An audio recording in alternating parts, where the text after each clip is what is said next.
First question, tell us what your friends, family, and colleagues thought when you came up with this idea. They thought I was crazy. Doing away with the car in the Tampa Bay area for 7 days in the middle of July in Florida seemed, seemed wild. They thought I was off my rocker. Can you share what type of weather you encountered while doing this in July? Well, the first day, I had a beautiful walk to work, which was 4.5 miles.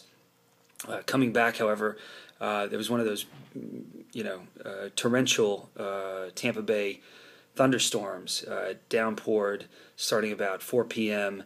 and continued through most of my hour-long walk back to my house. And this is, the rain that sort of felt like hammers. At one point, I had an umbrella, but at one point I took refuge under a bridge under Interstate 275 just to wait a little while for a little break. Otherwise, it wasn't so bad. I can deal with a little sprinkle, but the heat got to me. I sweated quite a bit. I probably lost about 3 pounds or so over the course of a week of walking. So it was good exercise, hot and wet and muggy, but good exercise nonetheless. Impact to your feet clothing. Boy, my feet were blistered by the end of it. I've got blisters on my blisters. That was probably the most difficult thing of the entire experiment was dealing with the blisters. Occasionally my feet would get wet, walking just about every day. It rained in Tampa, but often I would have to trudge through puddles and whatnot to get home, and so my feet, shoes and socks got wet, and I got pretty bad blisters because of that. Dressing for weather conditions. If you're going to take walks like this, you got to bring, especially the long walk, the 45-miler, you got to bring a few changes of socks. That was probably the most important item of clothing that I had. Keeping your feet dry is really important. I also brought a poncho and an umbrella. I never used the poncho, but I did use the umbrella a time or two during heavy rain, so that was useful. How much more do you notice while on foot versus in a car? On foot, I saw things I would never see in a car. I saw a family of ducklings walk across the street, about eight or 10 little ducks following their mama.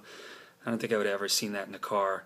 I found all sorts of strange things. I found a palm tree that was growing straight, and then an oak tree that had sort of grown all the way around this palm tree. It looked like the trees were in love or something. It was pretty neat. Beyond that, I watched from a distance this really amazing thunderstorm as I was crossing Old Tampa Bay on a bridge. I watched this amazing thunderstorm settle over downtown Tampa, and from a distance it was this thing of beauty to watch it sort of slowly move across Tampa Bay and then settle over downtown Tampa. I think in a car you would be rushing and you would be concerned about getting to your destination, and on foot you just sort of take what comes, and that was a neat experience. After doing this for 1 week, what surprised you the most? I think what surprised me the most was the fact that it can be done. I never, without this challenge, I wouldn't have thought that it would be an option to walk in Tampa in the hottest part of the summer, 4.5 miles to work and back in the evening. It turns out it wasn't that bad. I was leaving at work, leaving for work, at a reasonable hour. It took me about an hour to walk 4.5 miles. I'd have to towel off in the bathroom, when I got there and sort of dry out a little bit, but it was completely doable, and that's a neat thing and something I won't stop. I plan on doing it more. What do you take away from this experience? I think in places where cars are the dominant part of the culture, in cities that are sort of designed for the vehicle, pedestrians are unsafe. Tampa doesn't have a good record in terms of cars versus pedestrians. One of the highest pedestrian fatalities areas per capita in the country, second to Orlando. So I'm going to be, when I'm in a car, I'm going to be I'm going to pay close attention to the pedestrians, to the pedestrians that are out there, and give them the right of way, and be more wary about, more observant about what's going on around me. And from the pedestrian point of view, I think I take away just the fact that that it's doable. This idea that this is not a walkable area or not a walkable city is wrong. It just means that those of us who can walk and decide to walk, we gotta make use of that.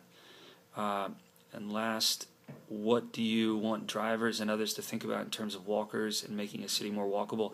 I think drivers should pay attention to walkers. If we want a quote unquote walkable city, then everybody has to be in on that. Drivers, pedestrians, bicyclists, etc.